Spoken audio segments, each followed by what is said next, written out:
और दिल्ली के सभी स्कूलों में बच्चों के मोबाइल लाने पर पूरी तरीके से रोक लगा दी गई है। दिल्ली सरकार के शिक्षा विभाग ने इसके लिए एक एडवाइजरी जारी कर दी और स्कूलों को आदेश दिया कि वो इस बात का ख्याल रखें कि बच्चे स्कूल में मोबाइल फोन लेकर ना आए, उसे पूरी तरीके से प्रतिबंधित किया जाए।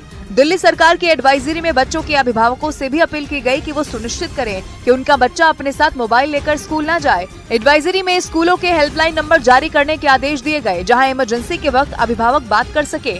स्कूलों को ये भी निर्देश दिए गए कि अगर बच्चा स्कूल में मोबाइल लेकर आता है तो उसे किसी लॉकर में रखने की व्यवस्था स्कूल प्रबंधन की तरफ से कराई जाए। दिल्ली सरकार ने एडवाइजरी दिल्ली के सभी सरकारी और प्राइवेट स्कूलों के लिए जारी की। हिमाचल प्रदेश के सिरमौर जिले में बादल फटने से वहां के हालात बिगड़ गए।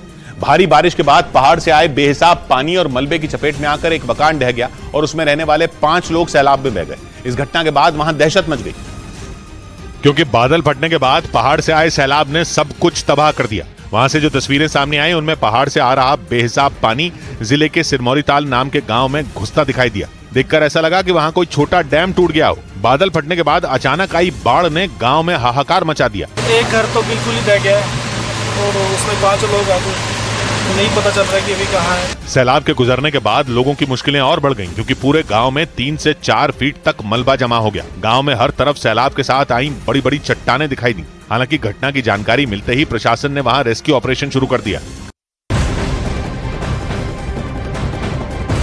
अविश्वास प्रस्ताव पर प्रधानमंत्री नरेंद्र मोदी के भाषण के दौरान विपक्ष ने सदन से वॉकआउट कर दिया और इस पर रक्षा मंत्री राजनाथ सिंह ने विपक्ष के नेताओं पर जमकर हमला बोला और उनके रवैये को गलत करार दिया। बहुत ही शानदार भाषण किया प्रधानमंत्री जी ने और मैं समझता हूं कि जो भी प्रश्न उन लोगों ने खड़े किए थे सबका समुचित उत्तर उन्होंने दिया। लेकिन प्रतिपक्ष ने मर्यादाओं का पालन नहीं किया है, जो लोकतंत्र की मर्यादाएं होती हैं।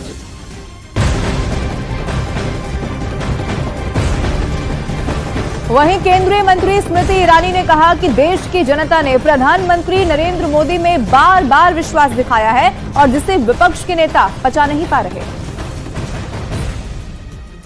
जिनका लक्ष्य सत्य नहीं लेकिन परिवारवाद है, जिनका लक्ष्य राष्ट्र का विकास नहीं बल्कि राष्ट्र के विकास की तिजोरी को लूटना है, वो माननीय प्रधानमंत्री जी को नहीं सुनना चाहेंगे, क्योंकि ना राष्ट्र के विकास को वो पचा पा रहे हैं, ना आंतरिक सुरक्षा संबंधित अमित शाह जी के बयान को वो पचा पा रहे हैं, ना इस बात को स्वीकार पा रहे हैं कि राष्ट्र ने प्रधानमंत्री मोदी जी के नेतृत्व में बार बार विश्वास दिखाया है। यूपी के मुरादाबाद में बाढ़ की वजह से वहां की रामगंगा नदी उफान पर आ गई और उफनती नदी का पानी सड़कों पर बहने लगा, जिससे